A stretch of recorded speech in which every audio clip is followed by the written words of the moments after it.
क्या ज्ञान ही किसी व्यक्ति को बुद्धिमान बना सकता है, या विनम्रता ही सच्ची समझ की कुंजी है?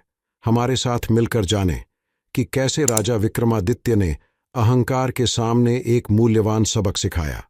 नमस्ते प्रिय दर्शकों, सिंहासन 32वीं श्रृंखला की एक और ज्ञानवर्धक कहानी में आपका स्वागत है।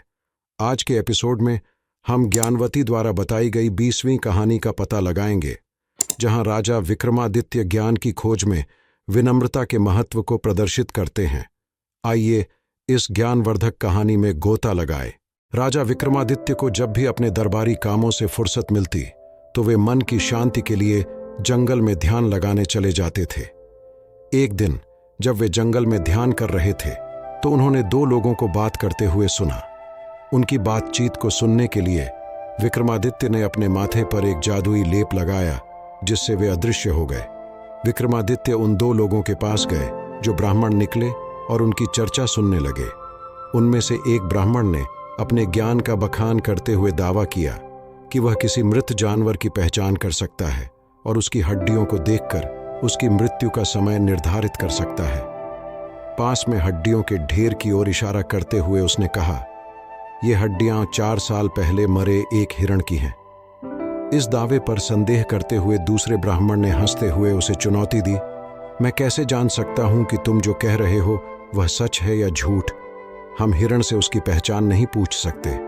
हालांकि तुम सही हो सकते हो, लेकिन ज्ञान सभी को आश्वस्त करने वाला होना चाहिए। पहले ब्राह्मण ने बिना किसी हिचकिचाहट के जवाब दिया, तो तुम्हें मेरे ज्ञान पर संदेह है? मैं भी एक ज्योतिषी हूं और किसी व्यक्ति के हाथ पैर देखकर ही उसके भूत, वर्तमान और भविष्य के बारे में भविष्यवाणी कर सकता हूं। उसी समय पहले ब्राह्मण ने पास में कुछ मानव पैरों के निशान देखे।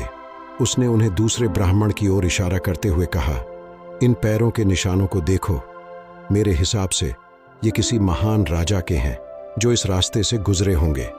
उत्सुकता से दोनों ब्राह्मणों ने पैरों के निशानों का अनुसरण करने का फैसला किया।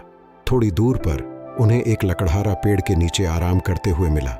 ज्योतिषी ने उससे पूछा, क्या तुमने किसी को गुजरते हुए देखा है? लकड़ी काटने वाले ने जवाब दिया, मैं सुबह से यहाँ काम कर रहा हूँ, लेकिन मैंने किसी को नहीं देखा। ज्योतिषी ने जोर देकर कहा, भाई, क्या मैं तुम्हारा पैर देख सकता हूँ? मुझे ज्योतिष का ज्ञान है, मुझे तुमसे सलाह लेने में कोई दिलचस्पी नहीं है। लकड़हारे ने जवाब दिया, मैं अपने अतीत को याद नहीं करना चाहता। मैं अपने वर्तमान से संतुष्ट हूँ और मुझे अपने भविष्य की कोई चिंता नहीं है। भाई, ब्राह्मण ने जोर देकर कहा, यहाँ से कुछ गज की दूरी पर मैंने कमल के निशान वाले पैरों के निशान देखे हैं। मैं बस यह जानना चाहता हूं कि वे पैरों के निशान तुम्हारे हैं या नहीं। अनिच्छा से लकड़हारे ने उसे अपने पैर दिखाए।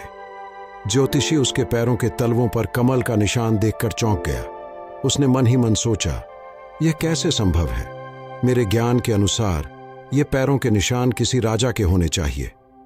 ब्राह्मण ने लकड़हारे की पृष्ठभूमि के बारे में और पूछा, तुम कहाँ रहते हो? तुम इस व्यवसाय में कब से हो?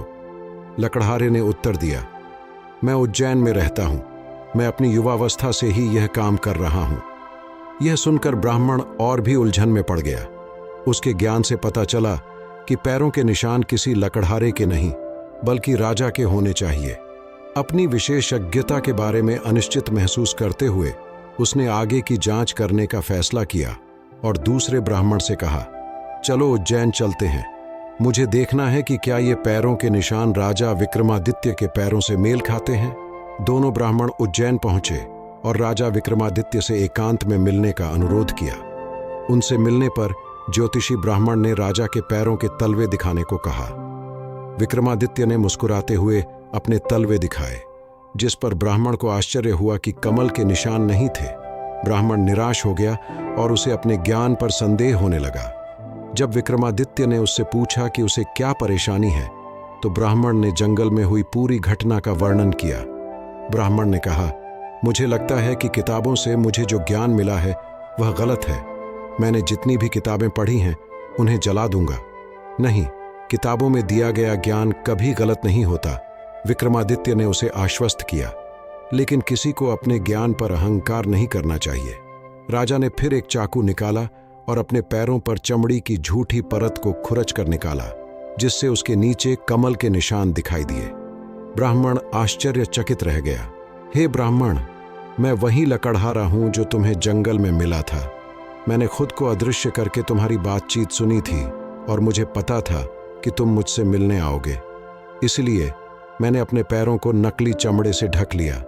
केवल किताबों से प्राप्त ज्ञान से कोई व्यक्ति विद्वान नहीं बन सकता। ज्ञान तब तक अधूरा है जब तक इसे व्यवहार में नहीं लाया जाता, राजा विक्रमादित्य ने समझाया।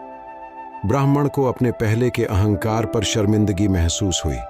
विक्रमादित्य ने उसके पश्चाताप को समझते हुए प्रोत्साहन दिया और दोनों ब्राह्मणों को उदारतापूर्वक पुरस्कृत किया। राजा विक्रमादित्य की बुद्धिमत्ता सिर्फ उनके विशाल ज्ञान में ही नहीं, बल्कि उनकी विनम्रता और इस समझ में भी निहित है कि ज्ञान को विनम्र हृदय से लागू किया जाना चाहिए। सही उत्तर था।